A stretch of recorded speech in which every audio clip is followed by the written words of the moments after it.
right, we are live. Welcome, one and all, to another wonderful Terran Tuesday. This is our 18th stream, and we have a very complex and wondrous topic that will be taking up the evening. Hopefully, R.H. Snow will be joining us momentarily. She is R.H. Snow, author of Watcher and the Damned, and is expected at any moment. But besides hosting today, we have the Black Knight. Hello. Right? How's that Star Shatter series going, Black Knight? Oh, it's going well. I'm working on the eighth book of the series and a number of other projects, as you probably know, if you're watching our streams. So yeah, it's great. Excellent. And today we have Maji-Chan joining us as guest host for the evening. How you doing, Maji? Hi. So you're doing good then? Sorry, I'm a dork. Yeah, I'm doing fine. Excellent. And you are working on a book of your own, correct? If you could call it that, yes. What would you call it? An accident? An accident of your own in literary form.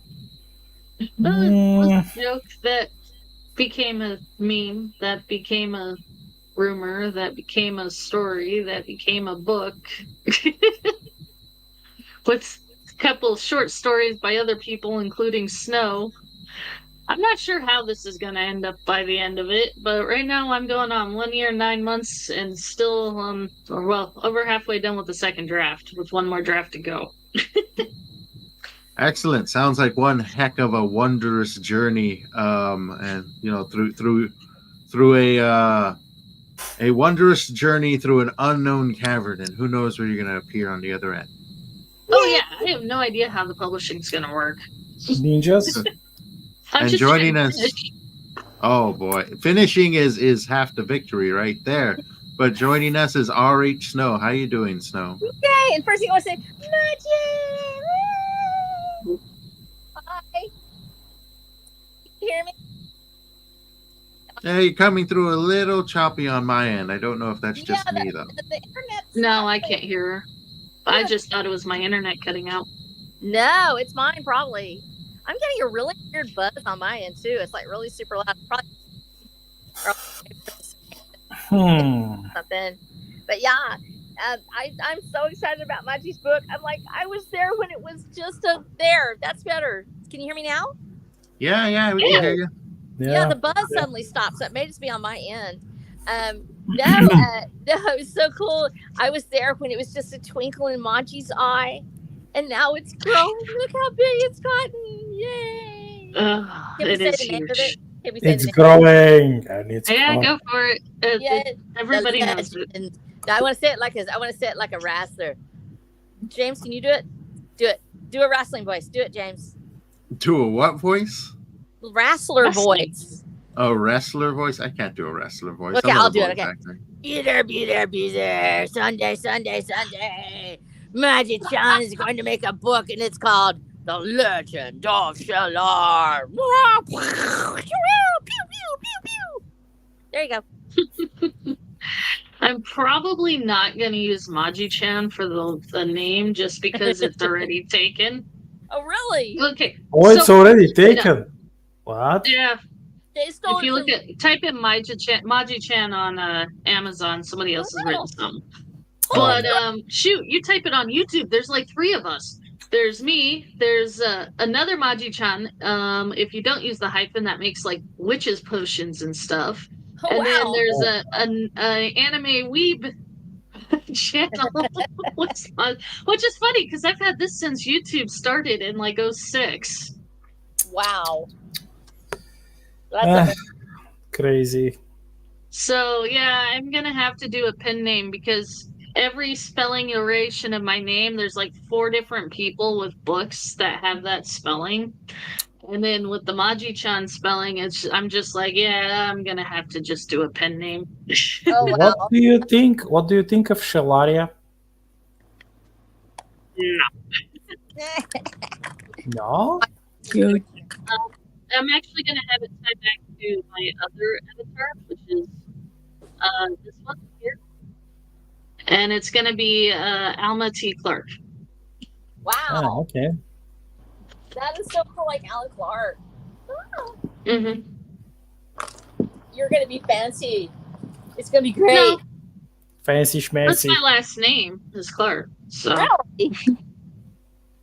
Yeah, my name isn't actually a nom de plume. It's just my initials. And y'all know the story because I did that because Rebecca Snow sounds like a romance writer. And it's a great romance writer name. And it's like, I really... And in fact, my first illustrations were done with Rebecca Snow. And I was like... And when I test drove it with my people, it was like, well, okay, so you want to read a hard-hitting science fiction book or a sci-fi fantasy. It's not really hard sci-fi. And what would you choose for a Western writer? It was always R.H. Snow, and everybody likes the initials better, and those are my real initials. So I was like, okay, so I'll just use that. And so, and now everybody thinks I'm a dude, so I guess it worked out okay. But yeah. So and then when they find out it really is a romance, and they'll be cool with it and we had that whole discussion. We had James Craig and us, I think. And we were talking about romance for men, and it was John Douglas and James Craig. And we had that whole thing on that. And so being a romance writer, I sort of get to fudge because I have the best of both worlds because it's romance, but it's with guns and fighting and a lot of knife fights and stuff. So it's kind of cool that way. But yeah, you need your name to sort of match your personality. And it's like really hard because like James, you're actually, your name is your name. Yeah, I was born with it. You're born with it. It's a good James. Yeah. Good job. Very classical. I stuck to the classical style, just using your own name. Yeah. Well, I wanted my own name. I started to think about the only problem with using a nom de plume, and everybody goes through this. It's good when you need that privacy, when you need to know that you're not going to get dinged from on high because somebody's going to come after you because of your work. But when you use a nom de plume, sometimes it's very difficult because then let's say you get big, and then you find out that, like Maji says, 3 people have it or something like that. What do you do then? But so Black Knight, you scored because you got Black Knight, and it's actually really very recognizable. How did you come up with your name? Well, if you remember that little story about the Reformation after during the last stages of the Ottoman Empire, it was cultural reformation. I mean, more like a restoration here, and there were a lot of people who have suddenly became rich. And they managed to invest most of these riches into schools, and they sent promising young people to abroad to study, and they came back and they became teachers. But before this age of cultural restoration, there were monks, and these were probably the only people who had access to our old history and knowledge, and they were teaching it in secret. And because they have like black shirts, the monks, they have black shirts. And there was one famous monk who they called the courageous black shirt. Ooh. And he wrote different books, and that was his pen name. For a time they were looking for him because it wasn't permitted for history to be taught. I mean, it's like you're a conquered people, you have no history. Wink, wink, nudge, nudge. But he wrote a couple of very famous books, and they were like they taught them in secret. So that was the original inspiration. And Black Knights, they in most stories, they are always those who go against the mainstream, against the grain, so to speak. So Well, that's a Oh, great not bad. story. That's quite the inspiration. But you know what? That's where the best of them come from. And speaking of inspiration, you chose a very interesting topic for us to jump into. Why don't you go ahead and introduce that to us? Because I think that's one we could really dig into a lot. indeed, well, tonight we will discuss a topic which is quite inspiring and interesting, and this is well, originally I would say that this is the circle of inspiration in the arts. But back in the day, when they came with this term, there wasn't any modern uh, art forms like movies and games, for example. There was just like the written form, visual arts, meaning statues and paintings and mosaics and murals, and then, of course, song. So now it's more like a sphere. It's not actually a circle, it's a sphere. It's a coalescence of the art forms. One art form inspires the other, and they flow into themselves, and probably in the near future we'll see more new different art forms with the advancement of cybernetics. We might see uh, things like neuro linked art forms, which are produced by your mind and then directly uploaded into somebody else's mind. And that would probably be a thing.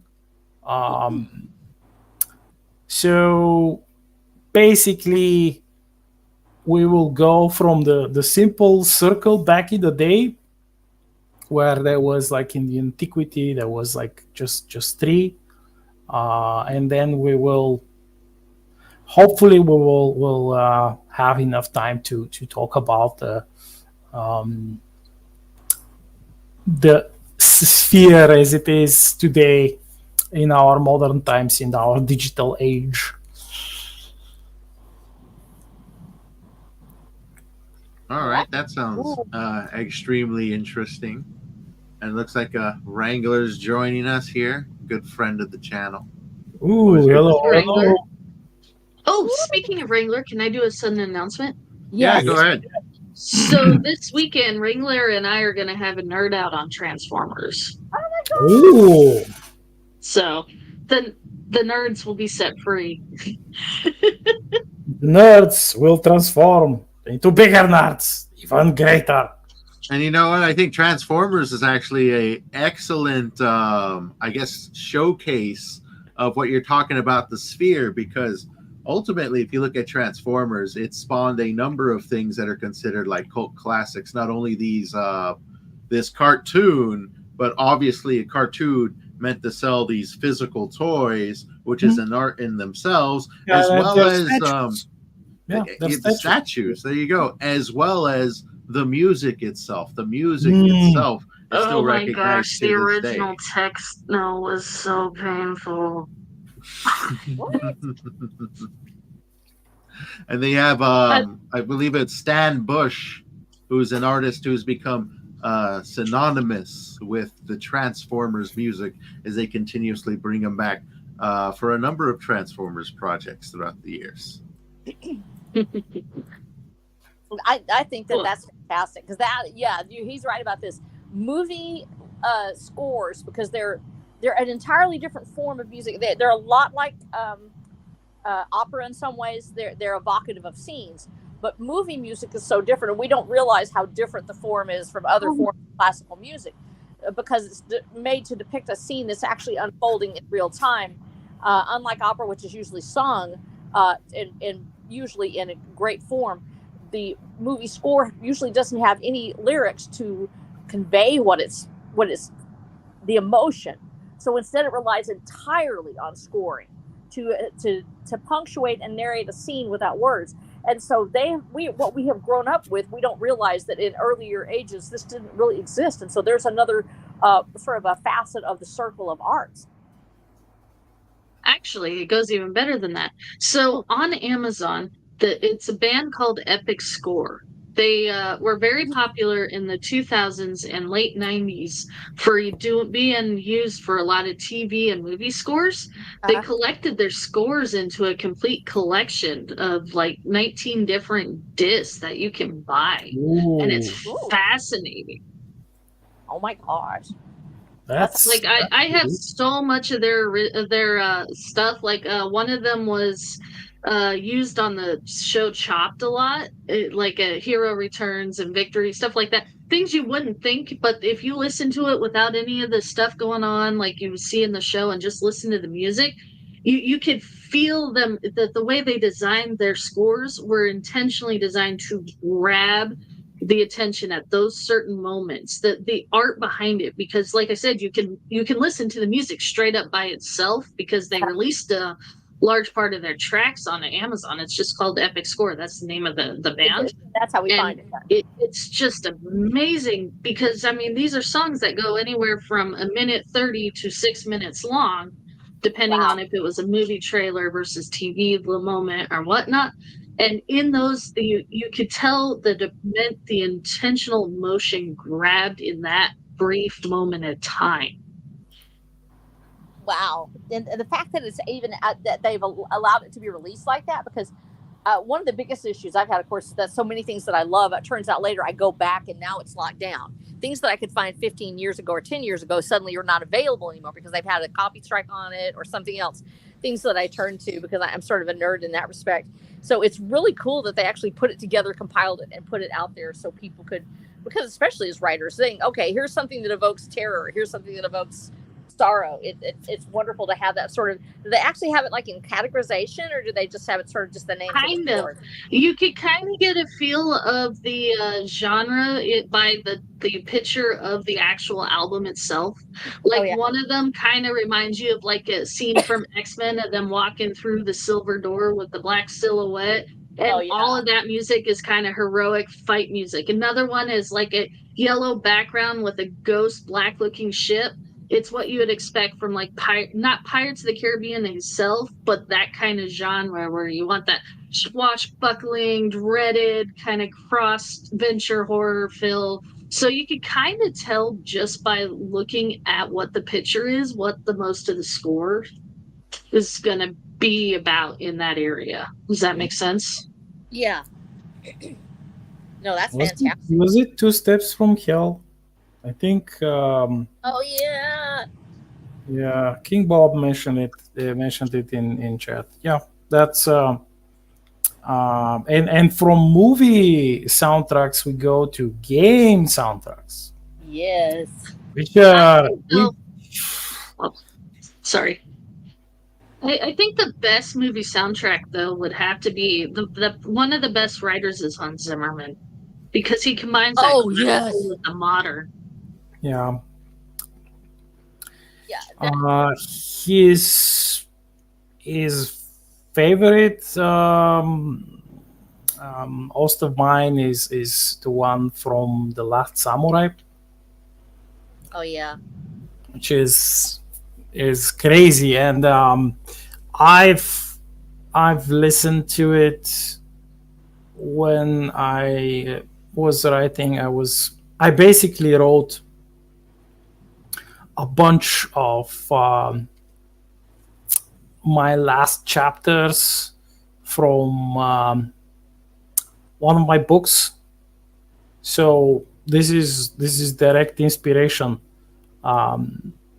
It's just the raw emotion, the raw feel of it all. Well, okay. That's one of the probably the best things when you are directly inspired by something, and it resonates with you when you create something. In my case, I wrote.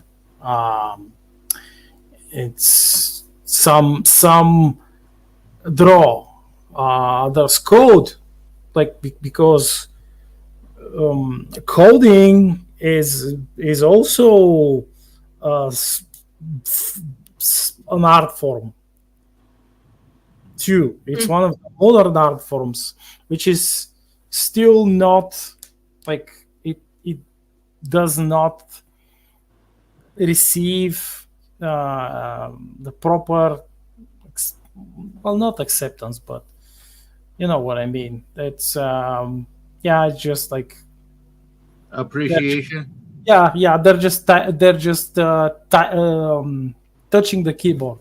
Yes, it's not that easy. Yeah, and Well, speaking about multimedia, and how the new art forms come to be, usually through a form of new technology being available for the masses to mess around with. Over time, I've actually incorporated some of the or I should say, techniques of old with new technology in my developmental process when it comes to writing. When I written Glimmerleaf, I think that was a story where I had like the least worries about any errors within the writing, particularly because the last step to it was making the dramatized audiobook, and I was able to actually pick out all these small details that just didn't flow correctly, or word choices that just didn't sound right, because I had to hear it played back to me, and then I myself had to specifically choose sound effects to bring these various scenes to life. So it was a methodology that helped me not only create a audible piece, but also to sharpen the literary piece it was based off of. And after that experience, I kind of just decided to wholly add that into my developmental process as a writer, of waiting to release the final version until I myself can make the audible version with sound effects and the like, to bring to life that dramatization that often inspired a lot of the things I like.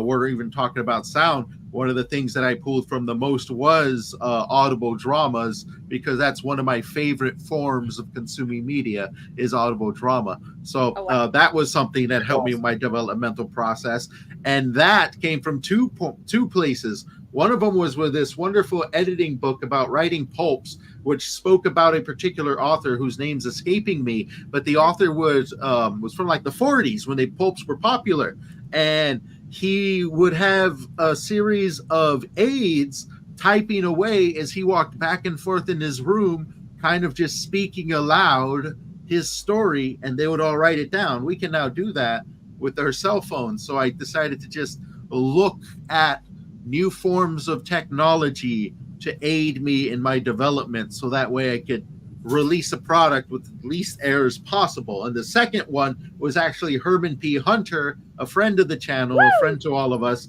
who actually mentioned it a number of times, that hearing your words that you've written spoken back to you is an excellent way to find those errors that we often miss while simply reading the word and getting lost in the story itself at times.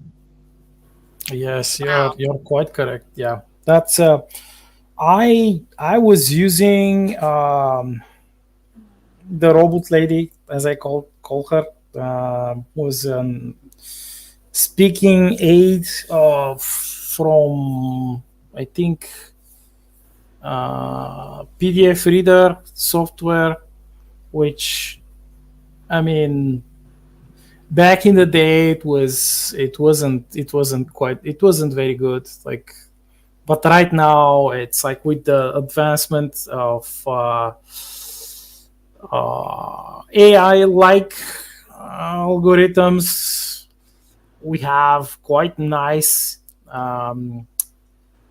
array of different voices, and these like programs, they can emulate famous actors' voices even. Oh yeah, the If I'm AIs. correct. Yeah, yeah. So I'm looking into like installing different software types to see if there is one that can like I will like the voice, and I will let it read my chapters back to me. So yeah, James, that's that's a great way indeed to find those pesky errors, especially stuff that the dreaded autophone carrot. Yeah, we often try to uh, get in touch with the senses when we're writing through the general principle of show don't tell. But I believe we need to do the same through our editing processes and try to activate as many of our senses as possible. Hear our story, see our story, read our story. You know, all of it helps um, because that's essentially what we're trying to activate in others when they read our works. Mm-hmm. Well, and it's hard. Much. We're marrying those words to a feeling that we have, and sometimes it's hard. And even as writers, it can be hard for us to express. The truth is that it's the way we weave words together. Sometimes we have this a very large vocabulary, but that can hinder telling the actual emotion, the feeling, because it's not just the word. You can't just use a large word to describe it. It's the way that the rhythm flows. It's how the words come out of us that are part of this. And that prose that helps bring that emotion to life can either be very flowing and it can be beautiful and flowery, or it can be very sharp and chopped. In the Mike Hammer books, where it's very straightforward. Hemingway famously using as few words as possible to say something. Uh, those those types of how we actually get from I hear this music and I feel this feeling and I can see the scene in my head to describing not just what's happening in the scene, but the emotion that we want the reader to feel. It's not just the emotion of the characters. We want that emotion to flow into the reader, and that is the magic of this influence of arts. How we use everything to help us craft this moment where we become somebody else's inspiration is truly extraordinary. And whether it's using audio from a person reading it or an AI, even if that's the case, or looking at a painting and just immersing ourselves in it, or going out in nature. And I'm going to include nature as part of that art sphere of influence, because there's definitely has been a huge influence for me. And so I know that getting all of that together to make the words come together on paper is really the hardest thing for me. I can find so much inspiration out there. It's getting it to the point where I can actually make it make sense on paper that's hard for me. Yeah, it's in my case, I draw a lot of inspiration from different movie and game soundtracks, and then watching some of the older movies, and just watching the different actors play and how they convey that like the emotion that the screenwriters wove into their lines, and the director who directed them to act a certain way. It's I don't know. It's like I said. It's a coalescence of arts. That's you can be inspired in this digital age. You have even though some things may be like they may be censored, or they may have like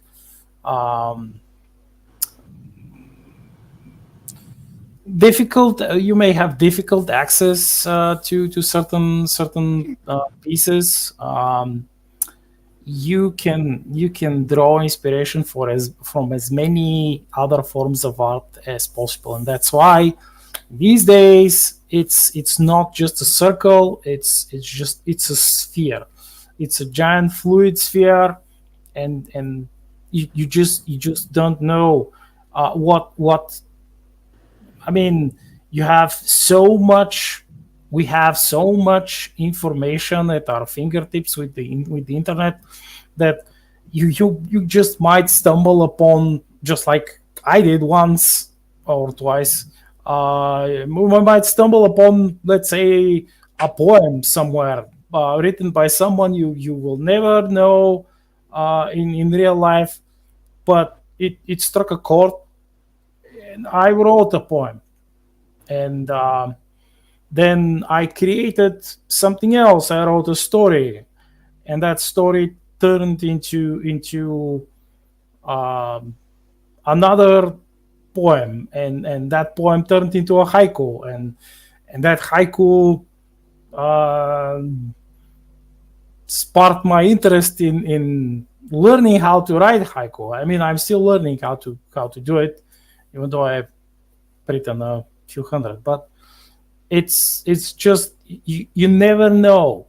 You just have to be you just have to roll these perception checks, and just like James said, you have to use all of your senses and be aware. So it might be just a meme. It might even be a meme. And then we were talking about new art forms. Memes are one of them.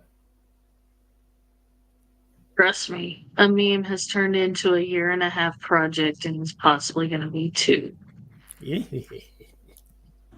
that's That's so fantastic. true. Oh, yes. That's so true. Well, I want us to actually look at ourselves. We can start seeing ourselves in a different light, because as authors, we are presenting ourselves to the world as I have this vision and I want to share it with you. We are synthesizing everything that comes into us. The more experience we have, whatever our experience is, whether it's very narrow and it's in just one little sphere of the world, perhaps it's very, 2 or 3 things, or it's a very broad sphere. We are synthesizing the world around us and presenting a product of everything we have seen and felt, translating it into words in a story that we're sharing. We become much like the AI that some of us are using now. We are our own intelligence. We are our own filter. We are creating a product through that filter. I've seen this thing and I felt this way and I heard this music, and I'm going to create for you this story, this epic adventure with all of the things I've experienced, and I'm turning it into something that will give you emotion and will become part of your experience as well. We become a viral synthesizer of life's experience, and us sharing it with our readers, it passes from us to them, and it's an incredible experience when you realize that you have now become an inspiration for someone else. You are, and this is also part of this thing we're doing right now as streamers on Wrangler's streaming weekly, or just weekly winglets. Well, I love winglets. No, weekly wing it. I can say it now, because he has all of these minds on there, and it's just this free flowing conversation. Maji's become an inspiration to other people just by listening to her talk about her experience. She has now entered the influential sphere of other people, and so you have this from passing from hand to hand. Literally, we're creating this culture in not only in ourselves but in other people as well when we share that, and we are synthesizing our own experiences. So we have to start seeing that we touch other people's lives through this, that we actually become part of this ever expanding sphere of influence, especially in this age of information.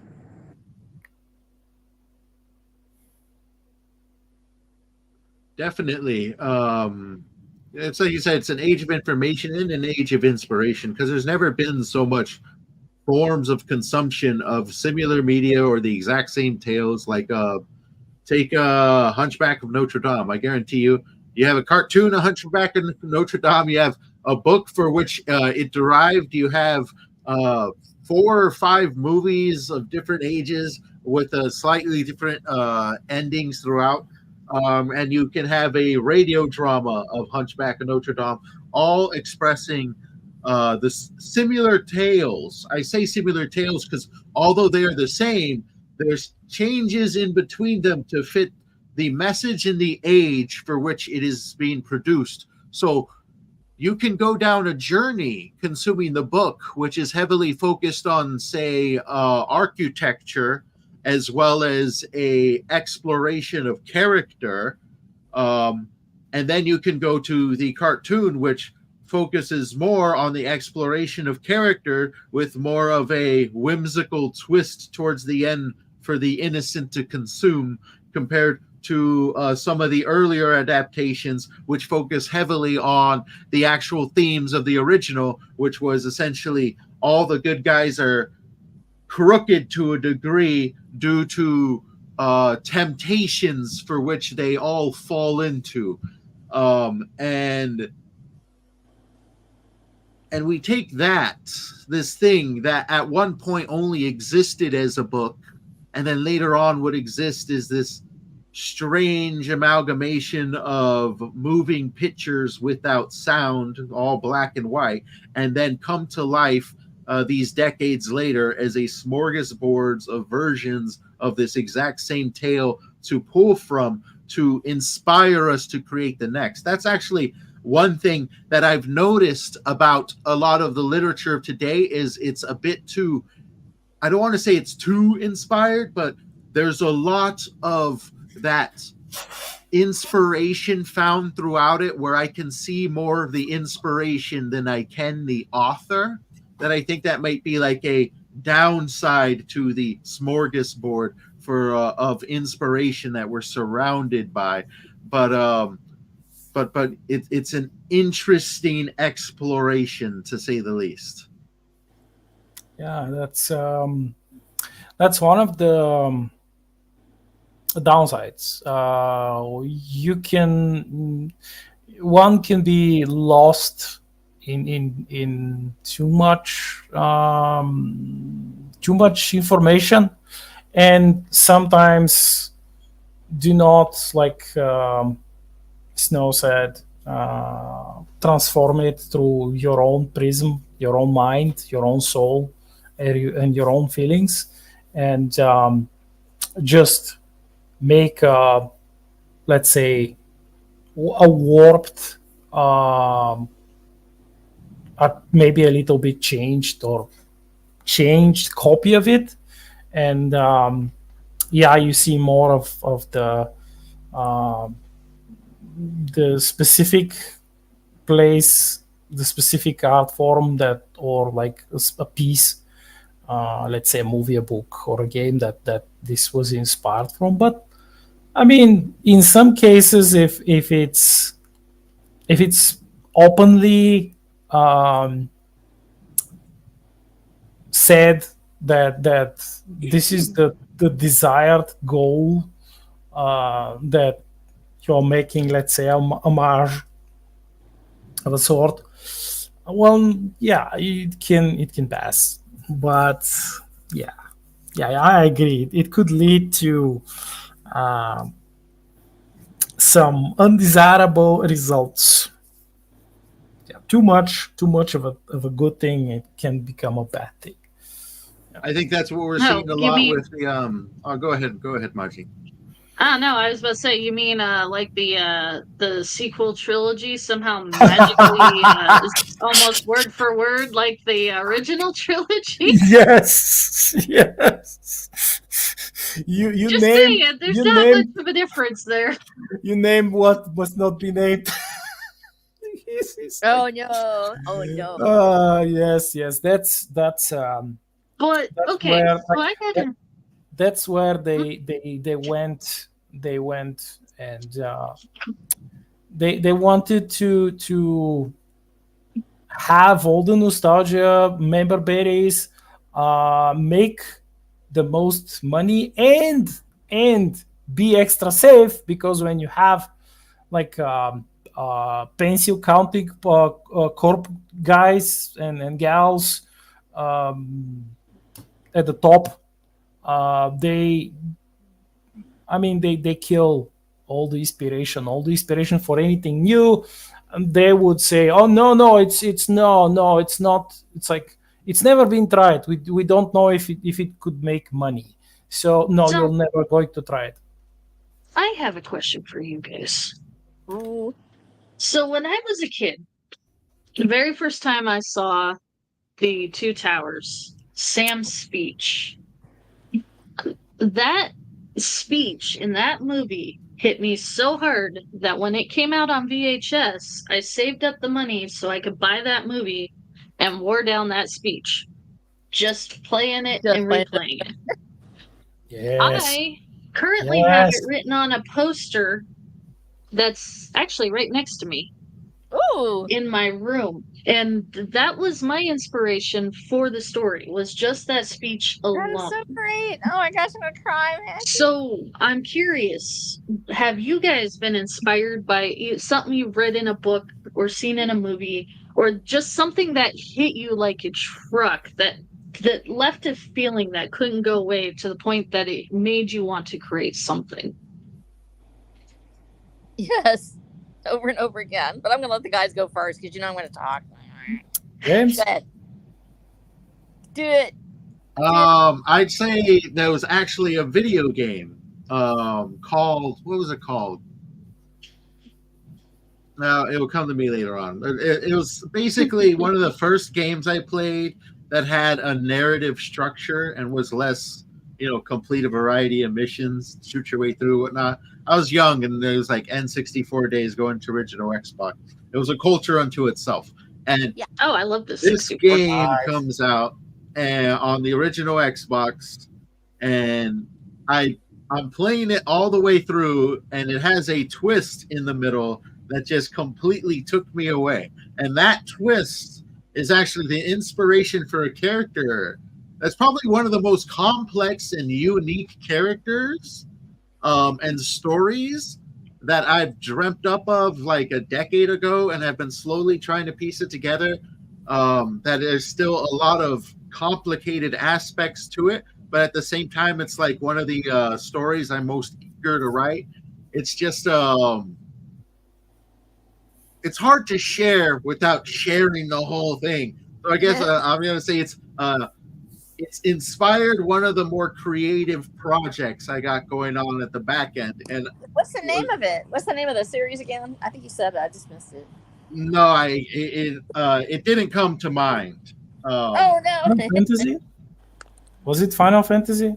No, it was not. It was a one-off video game with absolutely terrible controls. I remember going back and playing it. It was like a little cheap one, but it had a fun storyline through it that was inspiring. And it was a storyline that was specifically made for this video game. So you didn't have a book that came before it. You didn't have a novella or a story laying around. It was specifically for this one. So if I didn't actually play this game, I would have never actually been exposed to the story. And I say that because people hear the word game and immediately they go towards a much more entertainment-based form of medium that's meant to capture your senses instead of like getting them super jogged up and thinking and whatnot.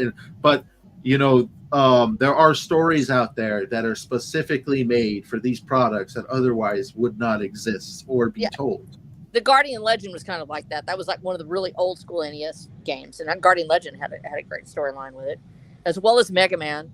Those little pixelated games, some of them had some of the best stories with them. Actually, when you go back and you look at their lore, and you sort of have to go back in and read them sometimes, because when you're playing, you don't really think about it. You get the twist at the end. It's like playing a movie. So there's a whole different experience from playing a game as opposed to watching a movie. But go ahead. You're up, Black Knight. Yeah. Well, in my case, it was a combination. I'd like to say that as far as adventure goes, as far as like characters, really, really strong characters with iron will and steely conviction, that would be Sandokan. And there is a moment in one of the books where he he basically attacks a tiger, a man-eating tiger. He attacks it with just a knife to protect someone, and he's not even thinking of himself, but like the entire scene is so powerfully written. It evokes such deep emotion that it captivated me. And I always, after this, after reading it, I always wanted to imagine and create adventure stories after that. And then it would be after that, it would be some it was an old book, an old copy, which I took from one of the libraries. And few Western authors were allowed here, as you know, but Isaac Asimov was one of them. Oh, yeah. And I the first book that I of his that I ever read was I, Robot, and that was probably there was one of the stories about a robot that had to fight against his, like, the three laws of the robotics, which the robot must obey the commands. It must not like harm its creators, and it must what was the third one? Yeah, that's. I guess it's too late. I can't remember. But it was. I mean, it just like James mentioned. It sparked so many things in my head that I simply could not stop after that. Well, that's fantastic. That's amazing. I think for me, and I'm saying this, this is, of course, this is part of my experience as a human being, as a Texan, but also this ties the art into it. It's what we call a chain of memory. And I want to build this for you because this is the experience that I had. As a young girl growing up, you're in Texas, you never go 2 steps without remembering the Alamo. And this is a real thing. In Texas, you can say the Alamo, and I don't care if you're right, left, red, blue, it doesn't matter. The Alamo means something to you. So much so that when the riots occurred, there was a group of people that actually gathered just to protect the Alamo, and they were from all walks of life. They were not, Republicans or Democrats. They were just there to make sure nobody harmed it. The Alamo is a shrine. It's a church. But in my own family, I have family members that were my great 7th great uncle died at the Alamo with his 2 young sons. And they were actually 12 and 10 at the time. They were old enough to fight, so they were old enough to die. And I know the story of them, Towson. It was his wife who would later apply for a pension, and was denied because they weren't sure that she was actually his wife at the time. And so that she passed away later without that album. But we know we have a chain of, and now he has been listed as James Bull. So we have his name there. So you're raised up from the time you're very little that sacrificial battle must be done. And where does this inspiration come from? What inspires a 7-year-old girl to step across the brass line, which is the line in the sand, and you step across it and you swear when you do this that someday a sacrifice may be required of you. You are willing to make the sacrifice to protect freedom and those you love. And it's enacted. It actually acted out every day in front of the Alamo as people step across the line. And this person is sinking his thing. Well, in the 1960s, a movie came out called The Alamo with John Wayne. Actually, was a passion project of his. He wanted to preserve the story. And at the time, it was just really coming into the public consciousness. Everybody had been fascinated by it, but it hadn't been popularized the way it was. And yes, the movie does take certain liberties, but other things are very true about it. And as a lifelong student of Texas history, I can tell you honestly that most of it rings true. That the full version of it, if you watch the director's cut, which is almost 4 hours, not 2-hour version, you will see Juan Seguin and the other Tejanos who were very important. The Mexican Revolution that succeeds is the Texas Revolution, because it's the Mexicanos and the Tejanos coming together who are originally from the land and have been there for 200 years already. And they're named Juan Seguin and General Mejia and others. These are not Americanized names. These are not English. These are Mexican Americans that are living on, or Mexicans that are living on the soil that want to have a revolution. And so we come through the story, and he actually tells it beautifully with those people in it, talking about some of the racism that they experience from other people, even in the middle of the story. It's a great, actually, just for sheer spectacle and for the framing of this ideal of sacrificial heroism. The music score by Tom Kent is incredible.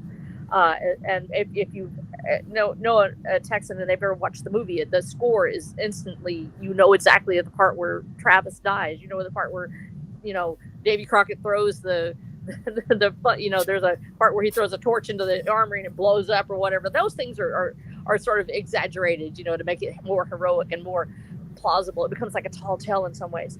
But there's that reality back there. And as a student, having watched this as a child and having immersed myself in that culture, to go into the church and it is quiet and people are still hushed. And there are times when people come through and they're rude, but it's protected by Texas Rangers. And now we have a thing called the Alamo Rangers. But even so, they were actually, the Rangers would be there, and there still is always somebody nearby from the Texas. They guard it as a church and as a living memorial to the dead. And so there's this hushed quality. And as you walk in, you ask yourself, how did they get there? We find it in Travis's letter from the Alamo that says, never surrender. I will never surrender or retreat, that I call upon you now in the name of liberty. And he sends this word out. He is inspired by a story of his own, the circle of memory, this sphere of influence. And we talk about the viral nature of it. And it is the story of the 300 at Thermopylae. He recalls in his own papers, he was fascinated by this and learned it as a classical student.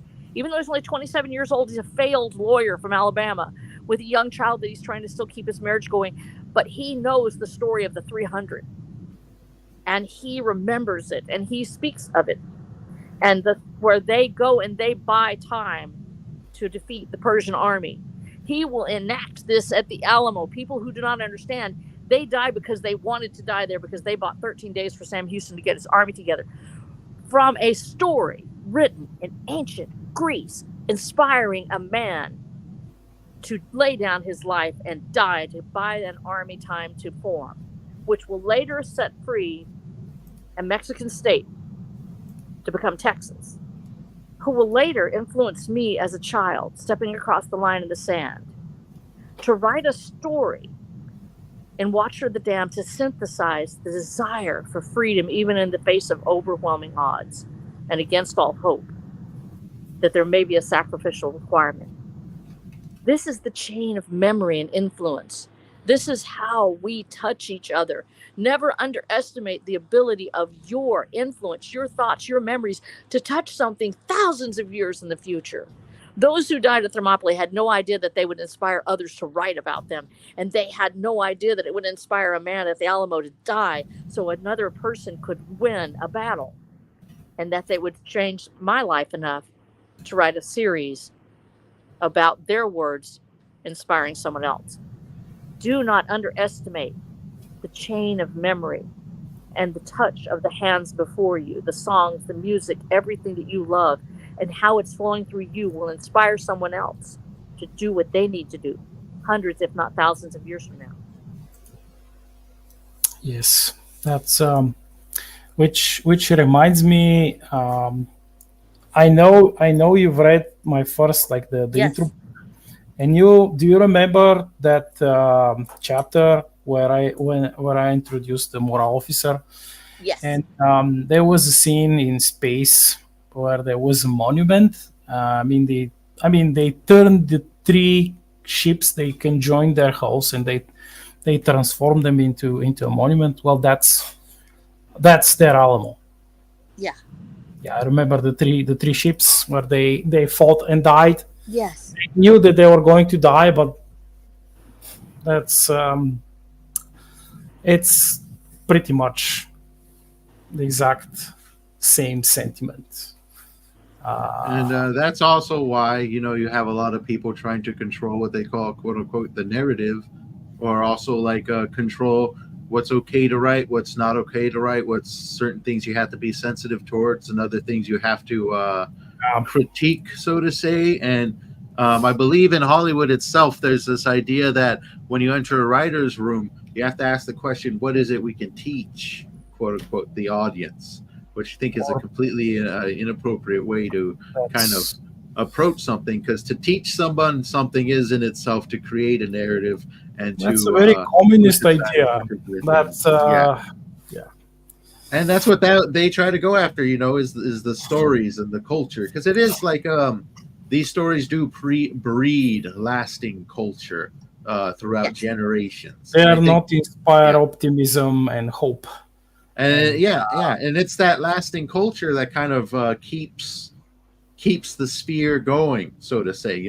There's a reason why people have made a dozen versions of the Alamo to this day. The last version we got was like 2005, and it's because these stories mean something, and every time you see someone kind of bastardize a story for the sake of the modern age, which we see a lot of with our own modern history, even contemporary history, that it's all meant to do exactly what history in itself does, and that is to quell or inspire or to get people interested, essentially to create that longevity for the thing for which they want you to remember, instead of the longevity of the natural stories and lessons that is produced through history in itself. Like you mentioned the Tejanos, which a interesting piece of history that people don't share, because they love telling the tale of white people coming to Mexico and stealing the land. What they don't share is the fact before the white people got there, Mexico forced all these poor people towards Texas to settle there, to act as a buffer between them and the Native Americans, particularly the Comanche and the Apache, who were often warring with each other, and they considered that their territories. So the Tejanos were ultimately abandoned in Texas. Yes, thank you for saying that. When the revolution happened, even I know that. When the revolution happened, they became their actual cavalry, because they were some of the best cavalrymen, due to having to actually face the best cavalrymen, which were the Native Americans, who were excellent horseback fighters. So for them to even live in the area, they themselves had to become excellent horseback fighters, and they proved their worth on the battlefield, as they were very ferocious. Yes, the Tejanos and also the Norteños of California. We don't talk about this. That influence, the ones that were there, they are part of they are the revolutionaries. If you support Viva Zapata or any of the others that were Mexican revolutionaries in the war that they fought against the basically a more Europeanized government, this is what that was about. And people have a tendency to down that, because Texas ends up becoming part of the United States as they have more and more Anglos come to this area. But the revolution is fought by people that lived here, and that includes the Tejanos. And people you should never downplay that. When I was a child, they were revered. They were beloved. The town I live in, one of them is named for a Tejano general. And the land that I live on right now, one of the first names on there, Sam Houston's signature on the original deed, is next to the Varela family, who were the Tejanos that lived here in the town of Mejia, which is named after Antonio Mejia, the general. The influence of Tejanos, and the fact that nobody should be upset. This is a powerful influence here, and it also affects the culture and the music and everything. And I think that's something that we miss too, is when we talk about that sphere of influence, we sometimes miss that native culture that is around us. And in Texas, it is so infused with that spirit, the Tejano spirit, that when we talk about, for instance, in Watch for the Dan, we cook a lot. A lot of it is Tejano cooking. It is different than northern. It's more northern Mexican in that respect. Tex-Mex. Yeah, Tex-Mex is its own thing, and then you have the Tejano part of it, where like, what's a taco versus a taco? You want to go down that hole because that's like, there's like white people tacos, and then there's the real tacos, and how you do it determines whether or not people they're not going to shun you, but if you make your taco right, people approve of you, and so you have to know what you're doing. If you know how to roll out a tortilla, for the love of corn, please learn. Make sure you know how to make your corn. That influence, the music and the flavors of food. We have not yet touched on food as that sphere of the culinary arts and how incredibly important. Yeah, now that we're all hungry now, I'm so hungry right now. I'm talking about that. I know it. Toward just that influence, and it's how pervasive it is. I know in Black Knight series, Maji's to a certain extent also, but in my series, it's like everywhere they go, they're starving to death because we're sort of like you have to find food and you got to make it pleasant. Well, we use a lot of the original recipes that were from the Tejano period of 1830 to 1880 because that's what's going to be available. And so we sometimes forget that flavor of the grandmas, the abuelas, and everyone that made that food.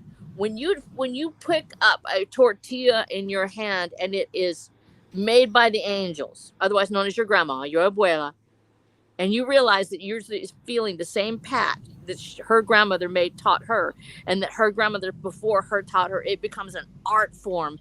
And when you incorporate this into your literature, just describing what has touched you becomes an act of defiance to those who would take away our history and our culture. Never surrender that part of it. In my case with the tortillas, just to kind of go off of that, I've made them before with people, but it's not something I can repeat. I do know from being in a room with the true Hispanic, don't touch the masa if you're in a bad mood or you get the la chancla. That's right. Yeah, the la chancla. There's a firm belief, especially among the elderly, that if you touch the masa in a bad mood, it affects the flavor of the food. Yes. And so I kind of wanted to capture that cultural belief. It is true. Like my own grandma, who taught me how to cook a lot of stuff. She told me that I must, like, when I cook, I must go to my inner happy place. Otherwise, I will either burn the food or it will not taste well.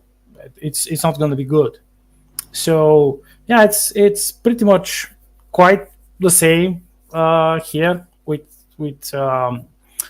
what the old folks were saying and doing and teaching us.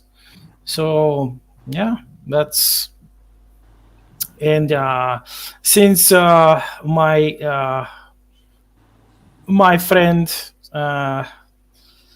one of my friends has joined the chat.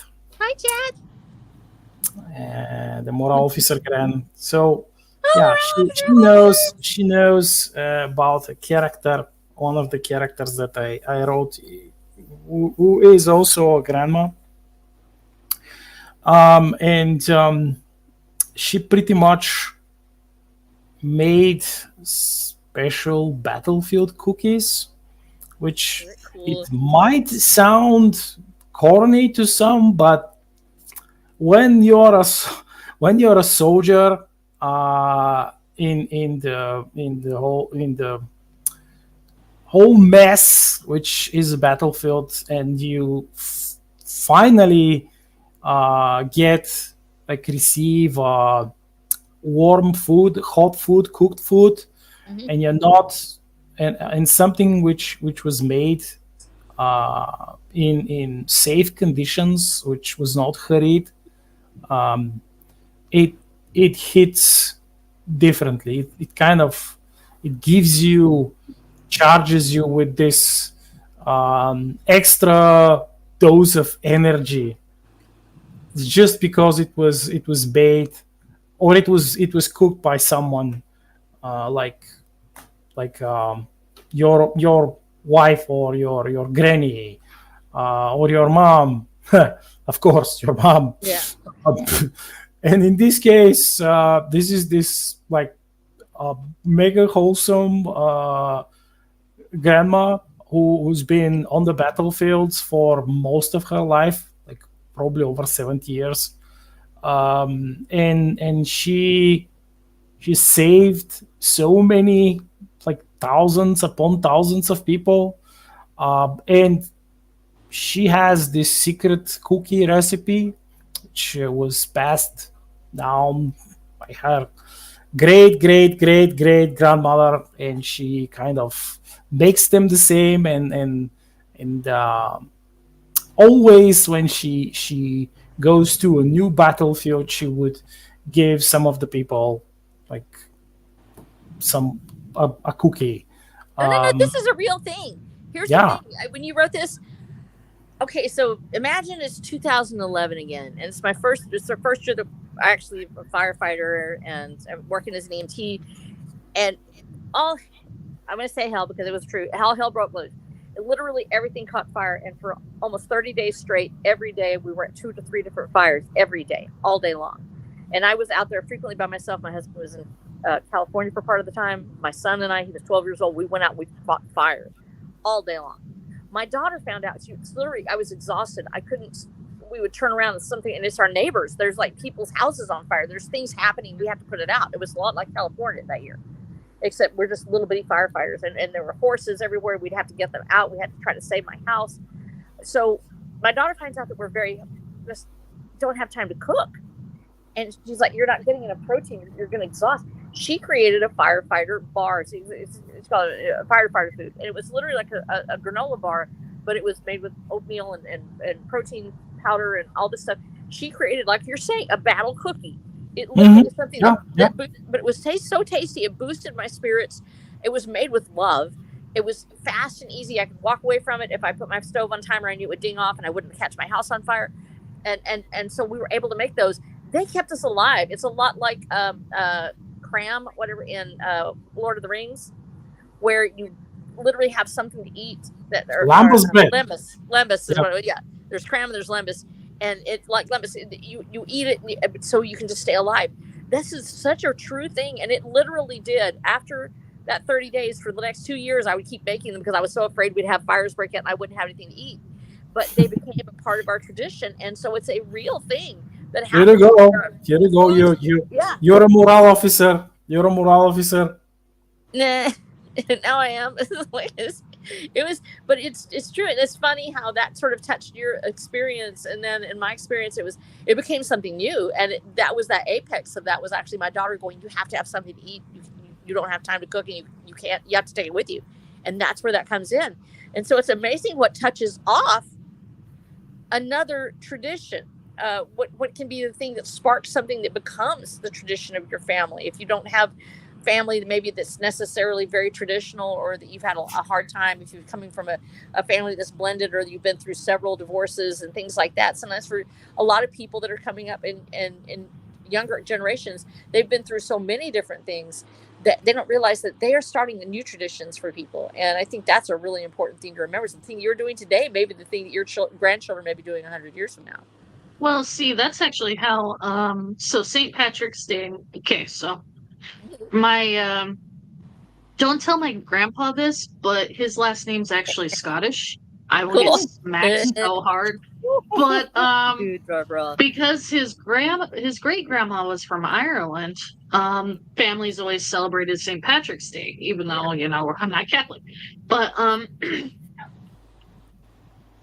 during my parents' divorce, mom became a single mom with 5 kids all of a sudden, and we couldn't do like the corned beef and cabbage because corned beef is hella expensive. But so mom, being frugal with what little money we did, made a stew. She took some Irish like sausages, cut them up, fried them, a little bit of stew meat with cabbage and potatoes, some carrots, and the pickling seasoning. And that actually became a family tradition every year instead of corned beef and cabbage. And it's to the point that even my brothers make it for their kids now on St. Patrick's Day. Yes.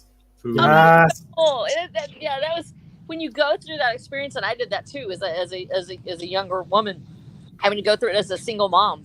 and I made the world's tiniest Christmas ham. It was a jar of Spam, and I put little cloves in it, and I put honey on top of it, and I browned it, and it looked like a very tiny ham for Christmas. And that's what we had, because that's with all the money I had. And it's funny that that my daughter actually remembers that part, and those are where traditions start.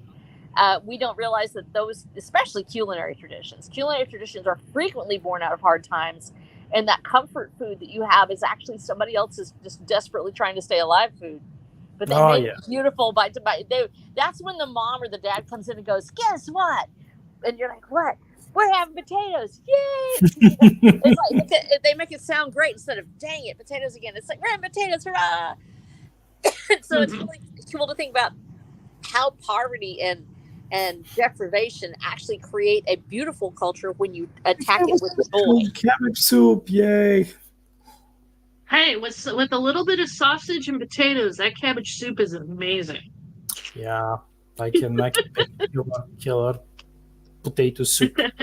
Yeah, and I want to touch on something that we spoke of earlier. It was around when you were speaking of Texas and saying there was a lot of Californians that are involved as well, and that a lot of stories get inspired by these things, and living legends come to life as well as fictional legends. Most people don't know that Zorro is actually not a Mexican legend, but it's a Californian legend. Takes place in California, and particularly because I'm just going to lay it out flat. Zorro takes place in modern day LA, where modern day LA is where Zorro takes place. So it shows you it's a tale that frankly has been semi-lost because exterior the pulp fan base, you really don't have too much Zorro going on. Like, I think the last true thing of Zorro that I seen, other than people talking about feminizing him as they often do, is the Antonio Banderas Zorro from a decade and a half ago. But but those living legends and fictional legends of places that are actually exist, I think is another portion of the sphere of influence, because I guarantee you Zorro inspired a lot of modern day heroes that are probably located in New York. Actually, Zorro inspires Batman. In fact, this mentioned is that he, if I'm not mistaken, it's mentioned in Batman's canon. If I'm mistaken, the legend of Zorro is part of that. And Zorro it's actually, when you look at the original release of Zorro, because I'm a huge fan. I'm sorry, I actually read Zorro from start to finish as a novel, as the pulp novel, and it's a romance as well, to be a great romance. And the story is called a Tale of Old California. And it has to do with the structure, once again, of revolutionary structure, as he fights against El Gobernador, and he's against the alcalde, I believe is who it is in the story. And the fact that there's this tension between those who consider themselves to be the conquistadores culture, and he is part of that as well, but he also is part of the indigenous people, and he goes to help them. And it's actually the story about the indigenous people rising up against a more colonialist thing to become California, to become that. And we have lost that culture, the idea that revolution can be part of that. And that's another thing that touches on it. Revolution has suddenly become unpopular, that you have to do what the government says, and you have to do all these things, and there's always somebody looking after you. But there is an enormous influence of revolutionary thought in the United States that actually creates this subculture of the rebels are always the good guys. In the case of Star Wars, the original, A Hope, whatever, it's Star Wars, the one that came out in 1977. That one actually is based on the idea that there's a revolution against an empire. Where do these ideas come from? They come from things like Zorro, where you have a revolution against an empire. Where does it come from? It comes from the American Revolution, where literally, hey, let's just go overthrow an empire. The king doesn't have to be a king no more, and you chunk him out. That is an extraordinary statement to make in a world that has always elevated monarchy to godhood. And suddenly you have a culture that comes out and goes, hey, let's just go start a fight. Let's go start a revolution. Let's just go overthrow some stuff. It's incredible, because those kind of thoughts, we take them for granted, but it's not something that was always out there. However, we do see it in Robin Hood. We see it in other tales that are from all around the world these things that would just never quite came to fruit, perhaps. Now it's here. We can tell those stories, but that's part of that cultural sphere of influence as well. Go ahead. I'm sorry. I'm always talking.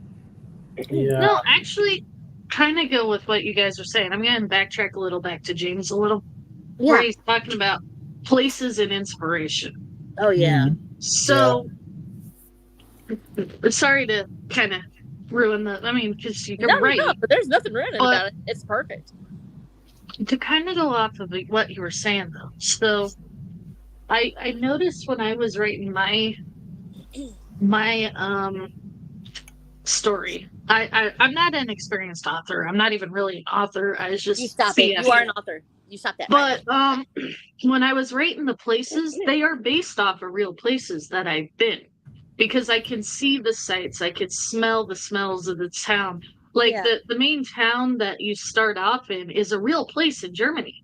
I've walked down the cobblestone streets. I've been to the castle that inspired the town hall. Well, obviously, I made it much smaller, being a town hall instead of a castle. In fact, my brother and I got into we were like 5 and 6 at the time, climbing race to see if we could climb up the side of the wall of the castle. You can imagine we didn't get higher than Dad's head, but that's beside the point. I mean, it was based off of a real place. And then another place, the Sunken Canyon, is based off of Box Canyon, Idaho. One of my favorite hidden gems in southern Idaho that most people don't even know is there. I know where it is. I used to live in Boise. Oh, yeah. So you know exactly. There is nothing there. Then all of a sudden you walk around a bend and the magic canyon with clean crystal spring down at the bottom. You're like, where the hell did this come from? No, it's cool when you say magical places. They show up in the Redfish Lake, actually in Idaho, also another place. The Clearwater Forest, all that area out there. When you experience those places, that becomes pretty right. I could tell that you had been to Germany because of the way that you spoke it. Remember, one of the first things I told you was how I loved that. I actually felt like I was there because your language evoked the place. It created an image of something you had seen. I saw the world through Maji's eyes. And that's the cool thing about writing, especially inspiration. Because we've been there, we see it, even though we tweak it and change it to fit our own place. Like, for example, the town I was talking about in Germany. You could look it up. It's Runkles. But the majority of the town wraps around the river with the castle where the fort is, and then on the back half is protected farmland. Well, when I created my town, I had the town move with the river, but instead of the back half being farmland, I had the river, like the Mississippi, split in half and wrap around to protect it, which is not uncommon for fortified areas if you've been to other castles. I just made it bigger. Obviously, like, I gave it Spanish tile roofs and stuff to make it more fantasy-like, but that whole idea of being able to take what you learn and add to it, it is amazing. For example, one of the characters in my book got injured. I couldn't write it very well. He gets injured about halfway through the story. Well, I was sitting down with Daniel, who's, I don't know, for those who are not watching, Daniel is a writing coach and a professional editor. It's super awesome. I recommend him everywhere. I hired him on for coaching because when I realized that this meme was actually a story worth telling, I wanted to get it fixed. I wanted to get it prepared for an audience. I made sure that you realized it. Oh yeah, Black Note went through with a fine-tooth comb saying, we need to make this better, but there is a story here. So I went and hired Daniel after that. But so we were going through it, and he's like, "Oh, I got you." He didn't take over and write it completely, but because he had experience with a similar injury, he knew how I can make it better to make it feel that cringe-worthy moment of, "Oh, that hurt like hell." Yeah, that part. I couldn't write that because I didn't have that experience, but he did. Just like he couldn't write my town. It reminds me of something I said earlier when I said that you will read when you're reading some authors' works, you can kind of see the inspiration more than the author. And I think that comes from a lot of people consuming more media, which is a good thing to get the imagination going, but not really going out there and living life, because that's where the real good stuff is going to come from, is that experience. You know, you can see someone else's experience, but you can never truly feel someone else's experience, seeing the senses being activated along with the emotions in the midst of a journey, of a trial in life. And we often read about these magnificent ones, which are great. But if you're not going somewhere, going out or doing something, it's going to be very difficult to try to capture aspects of emotion, particularly the much more complex ones, like you were explaining, Maji, like what it actually feels like to sustain a particular type of injury. You know, it's going to be easier to understand that if you've been through it, and it's going to be easier to capture that. Not saying that you can't, but you do need a layer of lived life underneath you that you can pull from, because that's usually life adversity is what's going to make that fictional adversity seem so much more real, compared to just assuming what it may feel like to be in a particular situation. Maybe there's an aspect of you can pull from, even in the most minute, that can push you in the appropriate direction to portray emotion in a level that's going to captivate people. Lived life is a bit, I guess, for lack of a better term, cheat code to use along the way. We're trying to bring your work to life. And often I'll find that it's after a while you've been writing, it becomes difficult to truly escape that live life of yours, as it can become a foundation. Well, this is the one thing I want to say. This is coming from me as my experience. As right now, so many people are like, "Oh, my life is boring." We want people to live their lives. We're not asking you to go out and live somebody else's. We're not asking you to go do something you can't afford or things that you think you'll never be able to do. You need to live the life you have right in front of you. If you can do more, that's fantastic. If you need to break free and go do what you're meant to do, then do it. But sometimes you're in a place where you can't escape. Right now, every time you see me, and a lot of y'all know this already, you see me, I almost always will be in bed. The reason why, because I have a cardio condition. I have a circulatory condition that causes me very unstable blood pressure. I could have a stroke. So I have to stay with my feet up all the time, and in my little room. It's pretty much me and four walls. When you're in that situation, you're in the same situation as Emily Dickinson was in. You're in the same situation as other people. If you're just going to your little job every day and you're barely making it home, and you fall asleep thinking, I've just got to stay awake long enough to get my kids fed, and then I've got to crash because I've got to get back up the next day and get back out there. You're still living your life. Take that emotion, take that despair or that heartache, and you plug it into your characters and you create that culture. You are still experiencing a culture. To find what you can in front of you, to touch it and say, this is real, and I want to share this with someone. No matter what it is, if it's a cookie, if it's a tortilla, if it is a picture on your wall, you are living your life. It means something. Share it. I don't care what it is. I don't care how tough it gets. I know what it's like to be deaf. I know what it's like to be going blind. You cannot use this as an excuse that I'm so sad because I had it taken away from me. You have to be able to grab a hold of it and say, this is mine. And no matter what happens next, I'm going to share what I had, and you're going to love it because I got to live this life.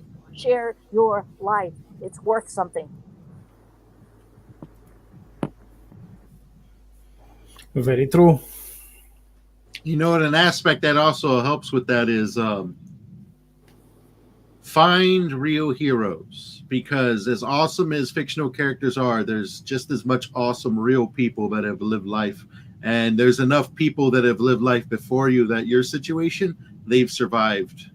And there's a lot of real cool people throughout history that I feel often gets kind of overlooked due to the sensationalism of the fictional character that is often inspired by the real human being. If you guys want a crazy human being in history, look up Wild Jack Churchill.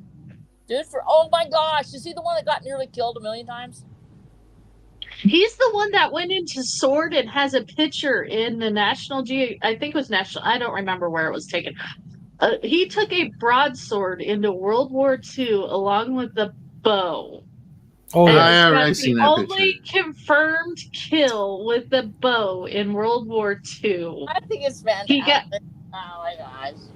Oh no, it gets better. So he got captured twice. First time he escaped. Actually, he escaped both times. The second time they found him walking down the road eating a can of beans, mad that the war was ended. There are some people that are just born for conflict. They literally Oh are. yeah. They Yeah. embrace it, and it's okay to be the person that's not. But finding your joy in the storm is 90% of life. Understanding that's where you are, and this is what's happening to you, and you know what, you're gonna take the bull by the horns, and they can't stop you from loving yourself in your life. Well, that's the whole theme of my story is finding hope in the small things. Yes.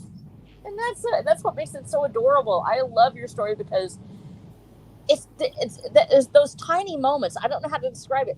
When I'm reading your story, it's these little details where the characters turn towards each other and they're speaking, and there's an aspect of your characterization that really shines, Maji. It really is. In addition to these descriptions of place, it is the characterization that makes it so unique, because it is the small things. There's such a cozy feel to it. I don't know really how to describe it. It's like cozy, but it still has conflict. As a result, there's this. I think my favorite is my little cow lady. I love her so much because she's so Lily. She's able to. Yeah, you guys heard of plot armor? She has snow armor. If I do anything to Lily, I'm screwed. I know you can't mess with Lily, and Yeah. because she has this feeling. It sort of pervades it when you feel like it's going to be okay, even when it doesn't look like it's going to be okay. Not because everything's going to turn out the way you think it is, but just because that's life, and we're all going to make it somehow or another.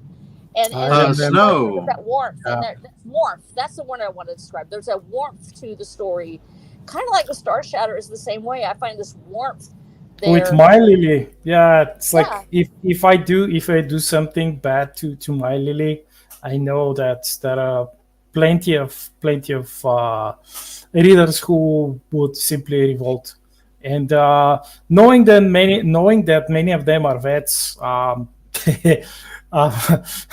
Some might use that excuse to find me. Also, Snow, we got a question in here for you. Miss Snow, who was that famous scout and Indian hunter from Texas?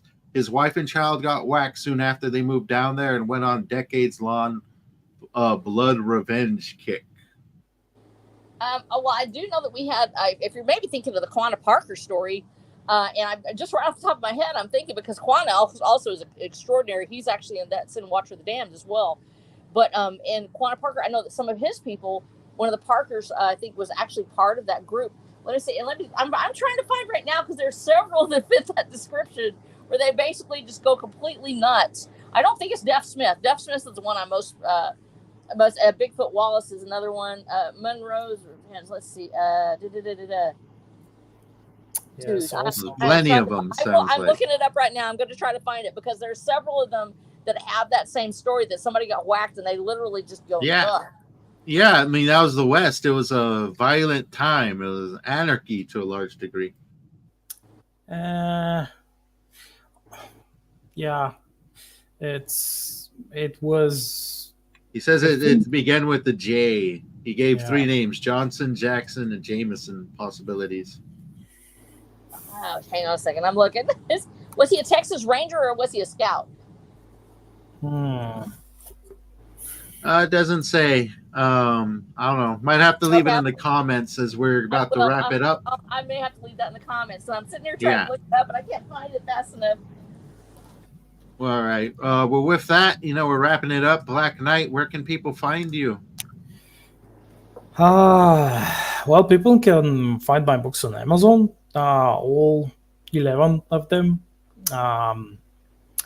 The 7 Star Shatter books and the 2 anthologies, the 2 story collections, which the second is titled "The Blood of Tyrants," and it's. I mean, when you read it, you will understand why it's titled like this. And then there are the 2 Velin novellas about Velin Voltorian, which you can also find there. And when we mentioned earlier the things in life that, like the real things that inspired most of the characters, of the heroic characters, it's not just a homage to Howard's work, especially Conan, but it's its own thing. Inspiration is one thing that I couldn't have used and abused. So yeah, and of course you can find my most current work published on Substack, which is theblackknightsubstack.com. And that's about me.